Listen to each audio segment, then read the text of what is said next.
Vendredi 21 juillet 2023, mesdames et messieurs, bonsoir à vous. Merci de prendre le rendez-vous de l'information sur L2A TV. Tournoi Ligue des Ligues à Parakou. Après 4 journées de jeu, les équipes en compétition redoublent d'ardeur pour espérer décrocher le trophée de cette 10e édition. L'aventure Parakou Vacances IS se poursuit à l'Institut français de la cité d'Ekoboro pour le bonheur des enfants avec plusieurs jeux éducatifs à la clé. Mesdames et messieurs, de nouveau, bonsoir. Démarré depuis le 13 juillet à l'Institut français de Parakou, le programme des grandes vacances dénommé Parakou Vacances IS se poursuit. À quelques jours de la fin de cette aventure visant l'épanouissement des enfants à travers des loisirs sains, une équipe de L2A TV a fait une incursion dans le quotidien de ces bouts de chou. Suivez plutôt.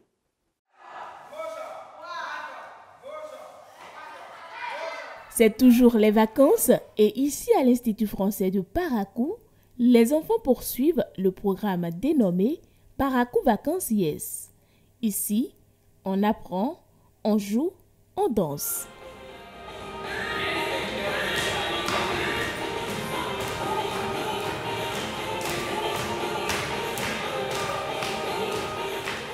Dans cette belle ambiance, les enfants profitent des différents programmes concoctés pour eux et apprécient bien. Ici, on joue, comme on apprend aussi la mathématique, on fait de grands jeux où il y a des fois les garçons perdent, il y a des fois les filles gagnent. On fait un peu de tout ici. Moi, je pense que tout ce qu'on fait est très bon, surtout les jeux. Et je m'amuse bien avec mes amis.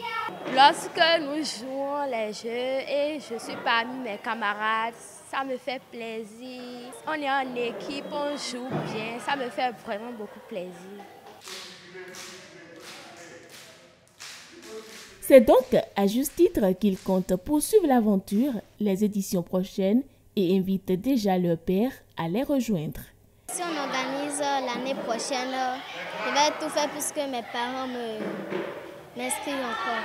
Chers amis, je vous invite l'année prochaine à l'Institut français parce que les jeux que je trouve ici est plus mieux et que vous-même vous allez les trouver plus amusants avec les jeux de mathématiques différents. Quelques jours encore avant la fin de Parakou Vacances IS 2023, mais en attendant, les enfants profitent encore de bien d'instants de jeu.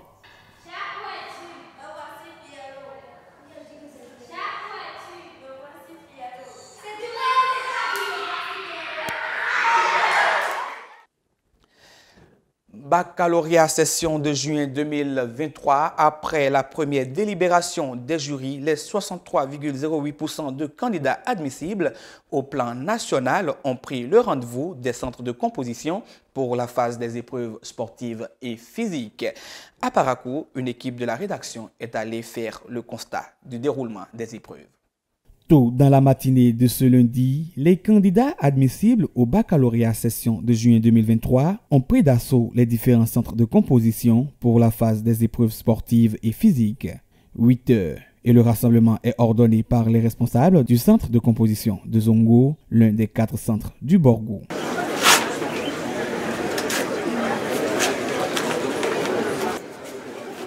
Voilà ce que moi-même je trouve à l'intérieur.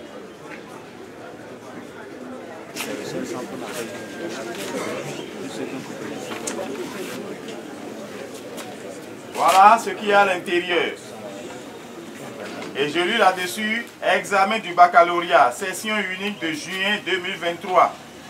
Épreuve, éducation physique et sportive.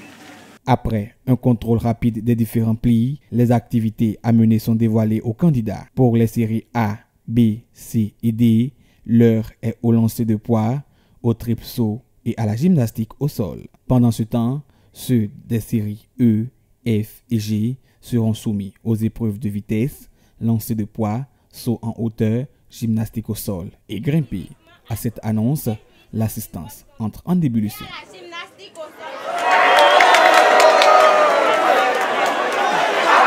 Du saut en hauteur, de la gymnastique au sol et du grimper à la corde. Selon moi, les EP ont été bien choisis. Je suis très content des activités proposées. À noter que dans le Borgou, à l'instar du centre du CEG Zongo, 3 autres centres que sont ceux du lycée Mathieu Bouki à Parakou, du CEG Bembereke et du CEG Uneki accueillent les candidats. La commune de Lokossa dispose désormais d'un nouveau centre communautaire construit avec l'appui de la GIZ. Ce centre a officiellement ouvert ses portes pour le bonheur de la population. C'était en présence des autorités communales et des membres de l'institution partenaire.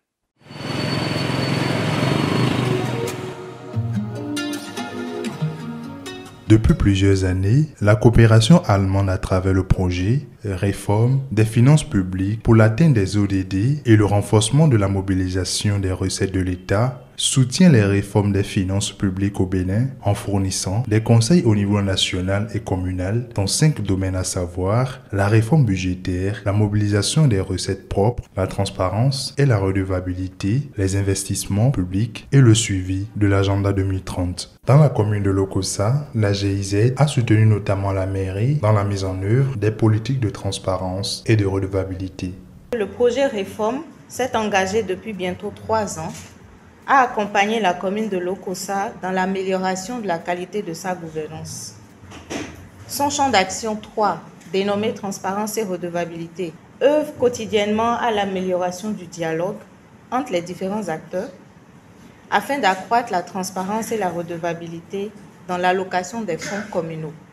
Conformément au champ d'action 3 du projet Réforme et pour permettre à la commune de Lokossa d'être toujours plus proche de la population en matière de services et de transparence, la GIZ a accompagné la commune dans l'érection d'un espace communautaire. Ces différents appuis laisseraient l'impression d'un goût inachevé si un espace fonctionnel comme celui qui nous réunit aujourd'hui n'était pas créé pour servir de cadre d'échange à toutes les parties prenantes. Un tel espace a également le mérite de rendre l'information accessible aux citoyens. Une information sur les prestations fournies par la commune à ses citoyens et de rapprocher bien évidemment les parties. Chères organisations de la société civile et représentants du secteur privé, je voudrais compter sur votre accompagnement pour que la population sache qu'au sein de la mairie de Lokossa, il existe un espace pareil. Je voudrais d'ores et déjà pouvoir compter sur votre engagement à assurer son bon entretien. Ce joyau vient faciliter le quotidien de la population. À travers l'inauguration de cet espace communautaire, la commune de Lokossa, avec l'accompagnement de la GIZ, se veut plus performant dans ses services et surtout offrir un cadre propice à sa population. Débuté en décembre 2022, cet appui vient donner naissance à cette belle salle dans laquelle tout le matériel indispensable à une telle salle, je veux citer sans être exhaustif. Vous avez un poste téléviseur qui vous renseigne à longueur de journée. Vous avez des sièges confortables sur lesquels on pourrait s'asseoir et une boîte de suggestions.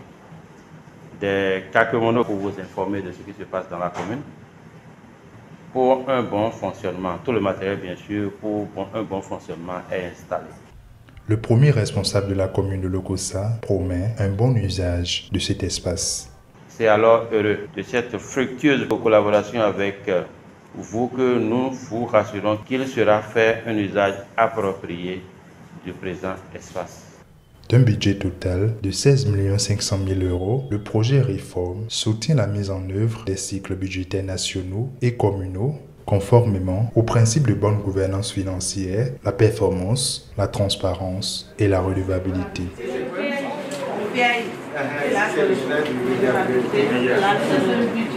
On ouvre la page sport de cette édition. Comme je vous l'annonçais tantôt, la 10e édition du tournoi de vacances Ligue des Ligues se poursuit dans la cité des Kobourou. Pour le premier match, comme temps pour la 4e journée de jeu, Léopa FC était aux prises avec Porknouf FC. Score final, 1-0 en faveur de Porknouf FC. Pour le second match, les pensionnaires de Holy Academy FC étaient face à 11 étoiles. Après 90 minutes de jeu, les deux formations se séparent sur un score nul et vierge. Au thème de cette rencontre, les capitaines livrent ici leurs impressions. On ne comptait pas arriver là, et on a pu on est pu arriver là, donc on est en joie quand même. Bon, nous allons commencer par au moins améliorer ce qu'on n'a pas pu faire ici, donc pour renforcer encore. Il faut dire que ce match ne nous a pas été quand même facile parce que déjà mentalement et psychologiquement on a failli, puisqu'on est en face d'une équipe jeune et on s'est dit qu'on pouvait les battre déjà. Bon, ça n'a pas été le cas sur le terrain puisque le football c'est le football. Je félicite l'organisation parce qu'ils ont bien préparé ce tournoi-là. D'habitude, comme d'ailleurs aussi, d'ailleurs ils le font très bien. Et je vous laisse du courage et qu'ils puissent nous aider à aussi vraiment voir l'arbitrage et essayer de régler ce côté-là parce que ça ne nous favorise pas du tout. Il faut prendre le taureau par les cornes parce que déjà pour un premier match avec un match nul, ça ne nous arrange pas. Il va falloir gagner les prochains matchs. C'est-à-dire tout au moins gagner un match et faire un nul aussi avec un match. Mais l'essentiel c'est de gagner les 2 matchs qui restent pour pouvoir essayer de se qualifier pour les 8e de finale. Les Amazones du Bénin passent au second tour des qualifications pour les Jeux Olympiques Paris 2024 au thème d'un match âprement disputé face à la Guinée-Bissau. Ogbedjissi pour le corner, peut-être la tête et peut-être l'égalisation. Et oui, ça arrive au bon moment. À la 24e minute de jeu, l'égalisation du Bénin. Une égalisation si Les Amazones du Bénin tiennent leur qualification pour le 2e tour des éliminatoires des Jeux Olympiques de Paris 2024. Ce mardi 18 juillet 2023, les Amazones ont arraché leur billet après une victoire 3-2 face à la Guinée-Bissau. Et donc sur ce coup franc, on va suivre ce coup franc. Entre les deux qui va tirer, chercher le second poteau, Ogbedjissi. Et c'est bien tiré. Après le score de parité, 2 buts partout à l'aller, les Amazones arrachent leur billet pour le tour suivant en s'imposant au stade général Mathieu Kérékou.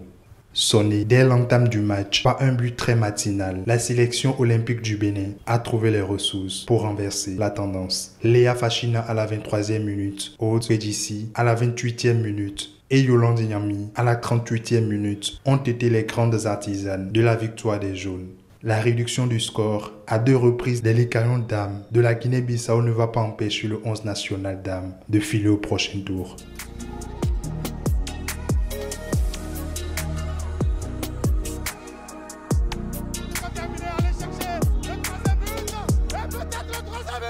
Au tour suivant, les Amazones du Bénin vont croiser les crampons avec la sélection ghanéenne.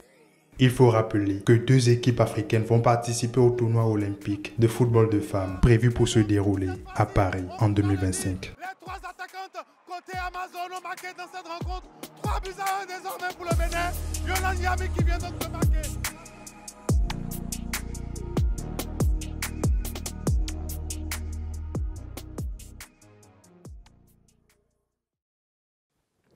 Mesdames et messieurs, le tour d'horizon de l'actualité internationale, c'est bien sûr avec Nakim Nouati.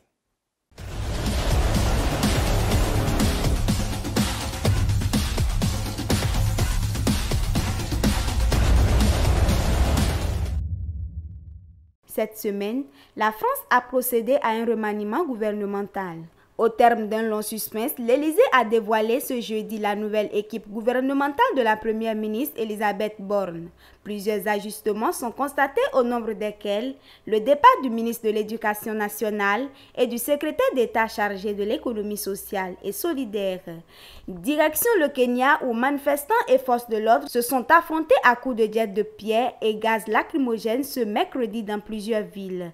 C'était lors d'une journée tendue de protestation contre la cherté de la vie. Selon le ministère de l'Intérieur, plus de 300 personnes ont été interpellées et plusieurs autres ont été blessées, notamment à Nairobi.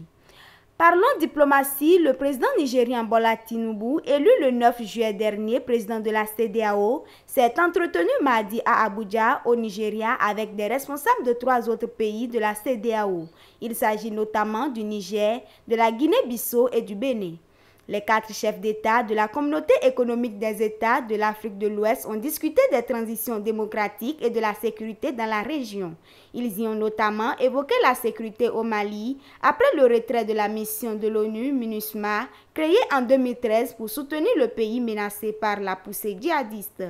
Un tour au pays des pharaons, où 8 personnes sont mortes lundi au Caire dans l'effondrement d'un immeuble résidentiel dans un quartier de la ville, selon un communiqué du bureau du procureur général de la sûreté de l'État.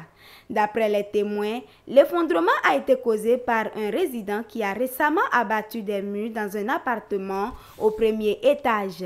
Le procureur général a ordonné l'arrestation du propriétaire, de l'entrepreneur chargé des travaux et de l'un de ses employés. C'est la fin de ce journal que nous vous remercions d'avoir suivi tout en vous souhaitant un agréable week-end en compagnie de nos programmes.